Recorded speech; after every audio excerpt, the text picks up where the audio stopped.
시청자 여러분 안녕하십니까? 대구 경북 소식 전해드립니다. 대구도 내년부터 중학교 전면 무상급식을 하기로 했습니다. 어제까지만 하더라도 전국 모든 지역에서 무상급식을 도입했는데도 대구만 고집을 꺾지 않았습니다.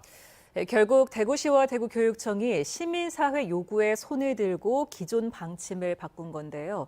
늦었지만 환영할 만한 일입니다. 보도에 양관희 기자입니다. 권영진 대구시장과 강은희 대구교육감은 배지숙 대구시의회 의장과 류한국 대구시 구청장 군수협의회장과 함께 학생 무상급식과 관련해 긴급 기자회견을 열었습니다. 2019년도부터 중학교 전면 무상급식을 실시함으로써 성장기 학생들의 건전한 심신 발달 및 학부모 급식비 부담 경감을 위해 함께 노력한다. 내년에 중학교 1학년부터 무상급식을 시행하고 2021년까지 단계적으로 확대한다는 애초 계획을 바꾼 것입니다. 다른 예산을 좀 줄이더라도 전면 무상급식을 한꺼번에 실시하는 게 좋겠다라는 뜻을 저와 교육감에게 전해왔고, 내년 무상급식 대상 중학생이 2만 4천여 명에서 6만 6천여 명으로 늘어납니다. 중학교 무상급식 예산 416억 원은 대구시가 166억 원, 대구교육청 208억 원, 8개 구군이 42억 원을 부담합니다.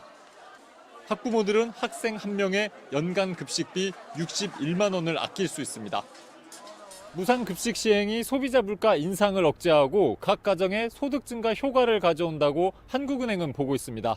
그런 만큼 이번 무상급식 확대 시행은 침체된 지역 경제에도 일정 부분 도움이 될 것으로 기대됩니다. MBC 뉴스 양관입니다. 중학교 무상급식 이제 시작일 뿐입니다. 이미 여러 지자체가 고등학교 무상급식을 확대하고 친환경 급식에도 힘을 쏟고 있습니다. 중학교 완전 무상급식 의미와 전망을 살펴봤습니다. 신병철 기자입니다. 무상급식 문제는 2011년 서울시장 보궐선거 때 전국적인 쟁점이 됐습니다.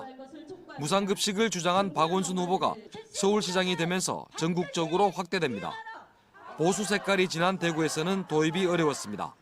김범일 대구시장과 우동기 대구교육감은 무상급식을 대중인기영합주의로 규정했습니다.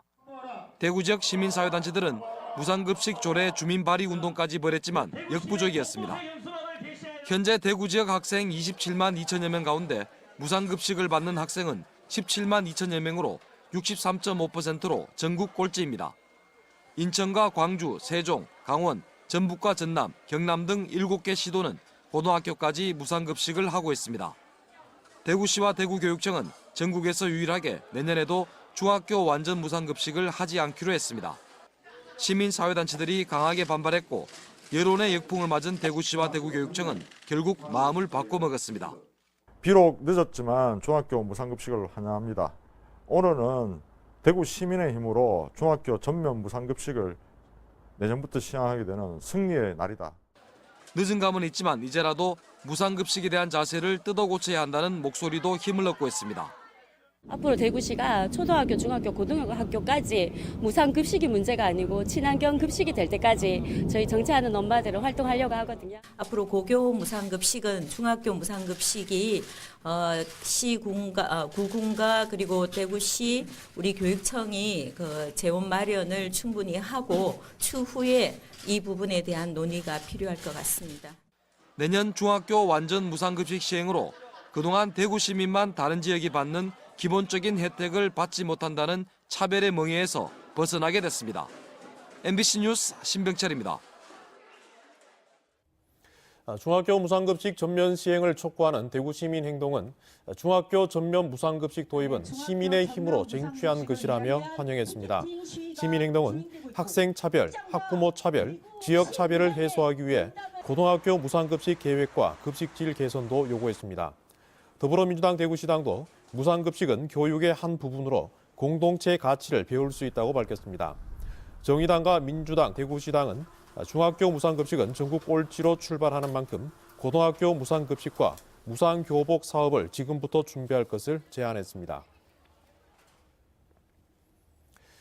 정부가 화훼치유재단 해산을 결정한 가운데 대구시의회는 완전히 거꾸로 가는 결정을 내렸습니다. 위안부 피해 생존자를 지원하는 조례안이 상임위에서 보류됐는데요. 여야 의원들이 공동 발의한 조례안이 왜 통과되지 못했을까요? 박재형 기자가 취재했습니다. 대구에는 위안부 피해자 할머니 3명이 생존해 있습니다. 이들 할머니를 지원하는 내용을 담은 시의회 조례안이 상임위에서 보류됐습니다. 사실상 무산된 셈입니다. 애초 여야 시의원 14명이 공동 발의해 무난한 통과가 예상됐습니다. 이상 기류는 자유한국당 의원들이 슬그머니 이름을 빼면서 감지됐습니다.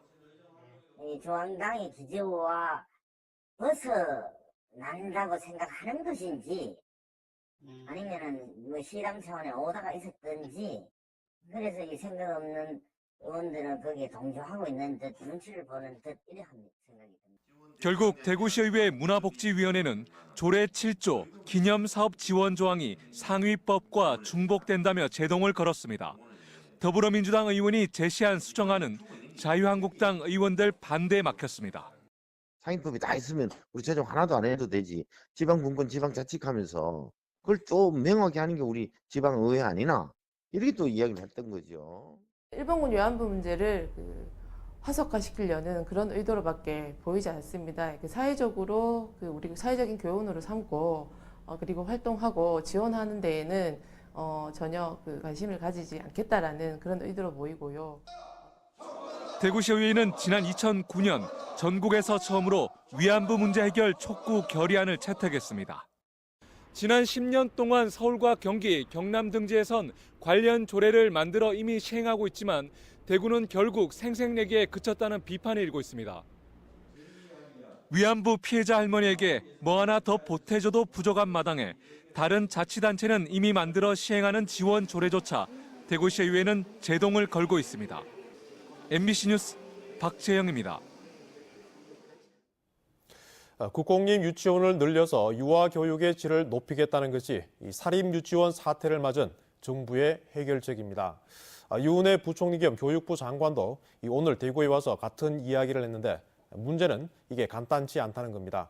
윤태호 기자가 취재했습니다. 유은혜 부총리 겸 교육부 장관이 대구의 공립유치원을 방문했습니다. 국공립 유치원 비율을 지금 22%에서 40%로 높이겠다며 현장을 둘러본 겁니다. 뭐 공영형이라든지 또 학부모들이 협동조합을 만들어서 하는 유형이라든지 해서 국공립 유치원들을 다양한 방식으로 만들고 그 유아교육의 질도 훨씬 더 높일 수 있도록 그렇게. 학부모들은 사립보다 공립 유치원을 더 선호합니다. 사립 유치원처럼 프로그램을 짜서 막 시간을 정해놓고 그렇게 타이트하게 진행하지 않고 정말 자연히 스며들게끔 아이들이 그렇다고 모르는 게 아니더라고요. 정부가 2021년까지라고 약속한 국공립 유치원 40%는 말처럼 쉽지는 않습니다. 지난 9월 1일 기준 대구 공립 유치원에 다니는 아이는 6,883명입니다. 반면 사립 유치원에 다니는 원아는 공립의 4.6배에 해당하는 31,685명입니다. 공립 유치원 비율이 17.5%에 불과합니다. 이걸 40%로 끌어올리기 위해서는 지금 있는 316개 학급에 보태서 258개 학급이 더 있어야 합니다. 시설비만 360억 원이 필요합니다. 새 유치원을 짓기 위한 터 물색도 쉽지 않고 땅값도 비쌉니다. 여기에 교사를 더 뽑아야 하는 등 운영비로 연간 300억 원이 필요합니다. 사립 유치원을 그대로 둔다면 유치원이 필요 이상으로 많아질 수도 있습니다. 공립하고 확대됐을 경우에는 사립시설하고 중복되는 부분이 있습니다. 이게 사회적 비용 문제를 어떻게 해결할지에 대해서도 검토가 좀 필요한 것 같습니다. 유아 숫자가 줄어드는 상황에서 공립 유치원을 늘리면 사립 유치원들은 가만히 있지 않을 겁니다. 유아 교육의 80% 이상을 담당하는 사립 유치원들의 거센 저항을 어떻게 극복하는지가 큰 숙제로 남아 있습니다. MBC 뉴스 윤태호입니다. 영풍 석포 재련소에 대한 환경오염 의혹 관련입니다. 작년 안동댐에서 이례적인 물고기 폐사 사고가 있었는데 당시 환경당국의 조사 결과 물고기에서 중금속이 나오지 않았습니다. 하지만 이후 시민사회단체가 직접 살펴봤더니 물고기 내장 등에서는 중금속이 검출됐습니다. 최보규 기자입니다. 작년 7월 안동댐에서 폐사한 물고기를 환경당국이 수거해 분석했더니 중금속은 검출되지 않았습니다. 이에 따라 중금속은 어류 질병에 밀려 폐사 원인에서 배제되는 분위기였습니다. 하지만 집단 폐사 뒤 안동대와 환경단체가 안동댐 물고기를 수거해 중금속 검사를 했더니 이번에는 달랐습니다. 내장에서 대조군인 임하댐 붕어보다 카드뮴은 320배, 납은 25배 높게 나왔습니다. 안동댐으로부터 60km 상류에 있는 석포 재련소가 중금속 배출 장소로 언급됩니다. 환경단체가 재련소 2공장과 3공장의 배수구 물을 각각 1리터씩 채수해 안동대에 의뢰했는데 두 측정 지점 모두에서 상류 하천수에선 나오지 않았던 아연, 카드뮴, 납이 배출 허용치보다 최대 수십 배 많게 나왔습니다. 배수구는 곧바로 낙동강으로 바로 직접적으로 들어가기 때문에 수생태계에 굉장한 영향을 주지 않을까 그런 우려가 됩니다. 그러나 어류의 중금속 기준치는 식용 기준밖에 없어 이번처럼 자연 상태에서 조사된 검출치에 대한 평가는 엇갈렸습니다. 아가미와 내장은 비가식 부위이기 때문에 내장이 별도로 기준이 정해진 경우도 있어요. 그런데 이제 붕어는 해당되지 않고요. 영풍 측 역시 재련소와의 관련성을 적극 부인하고 있습니다. 이 자연 토양 성분에 아연과 같은 금속 성분이 많기 때문에 이 공장을 경유해서 흐르는 계곡수에도 이 위치에 따라 금속 성분이 검출되는 경우는 좀 있습니다. 안동댐 물고기 폐사에 대한 환경부의 최종 조사 결과가 다음 달 공개되는데 재련소와의 상관관계가 입증될지 주목됩니다. MBC 뉴스 최복입니다. 절기상 소설인 오늘 대구 경북에도 추위가 찾아왔습니다. 내일부터는 영하권의 날씨를 보인다는데요. 이번 추위는 주말까지 계속될 전망입니다. 김영은 기상캐스터입니다. 첫눈이 내린다는 절기 소설인 오늘은 눈 대신 아침부터 바람이 강하게 불면서 초겨울 추위가 찾아왔습니다. 얼굴에 닿는 매서운 찬 기운에 몸이 꽁꽁 얼어붙는 것 같습니다. 매일 더해지는 쌀쌀한 날씨에 거리에서는 두툼한 겉옷을 입고 빠르게 발걸음을 옮기는 사람들의 모습을 쉽게 볼 수 있습니다.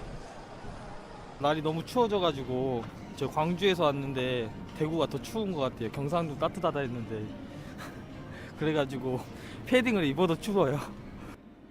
반가운 파란 하늘 아래 날이 무척 춥습니다. 절기 소설답게 겨울이 성큼 다가왔음을 알 수 있습니다. 코트에 모자, 목도리와 장갑까지 꼈음에도 바깥에 서 있으면 바람이 참 차갑게 느껴지는데요.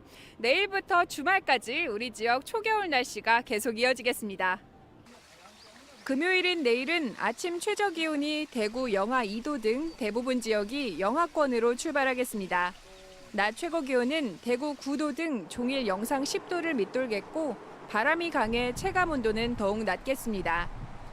주말 동안에는 토요일에 눈과 비가 한 차례 더 내리면서 추위가 심해지겠고 일요일이 돼서야 조금씩 추위가 풀릴 것으로 보입니다. 찬바람과 함께 대기 또한 점차 건조해질 것으로 보여 각종 화재 예방과 건강 관리에 각별히 유의하셔야겠습니다. 기상캐스터 김영은이었습니다. 대구 MBC 시청자 위원들은 대구 MBC가 뉴스와 시사 프로그램의 전달력을 높여야 한다고 강조했습니다. 시청자 위원들은 지역 현안에 대한 심도 있는 접근을 하더라도 시청자들이 쉽게 이해할 수 있도록 다양한 제작 방식이 필요하다고 지적했습니다. 또 지역 언론으로서 비판 기능을 하면서 밝고 희망찬 소재를 발굴해 방송해달라고 당부했습니다. 지역 제조업이 내수 경기 침체로 어렵지만 수출이 잘 돼 부진을 만회하고 있다는 진단이 나왔습니다. 대구 상공회의소는 하반기 경제동향 보고회에서 이같이 진단하고 건설업이 좋은 흐름을 이어가고 서비스업도 성장세를 유지하는 점이 긍정적이라고 분석했습니다. 지역 200여 개 기업을 대상으로 한 설문조사에서 응답업체의 64%가 내년 지역 경기가 악화될 것으로 전망했고 호전될 것으로 보는 기업은 4.3%에 그쳤다고 밝혔습니다. 대구 경북 과학기술원 디지스트 손상희 총장이 오는 30일자로 사임서를 제출했습니다. 디지스트는 과학기술정보통신부가 지난 7월부터 한 달여 동안 장기간 감사를 하자 처장급 보직자 대부분이 보직 사퇴를 했습니다. 과기부는 감사에서 손 총장이 직권을 남용하고 연구비 부당 집행 등 비위를 저지른 것을 확인했다며 이사회에 징계를 요구했습니다.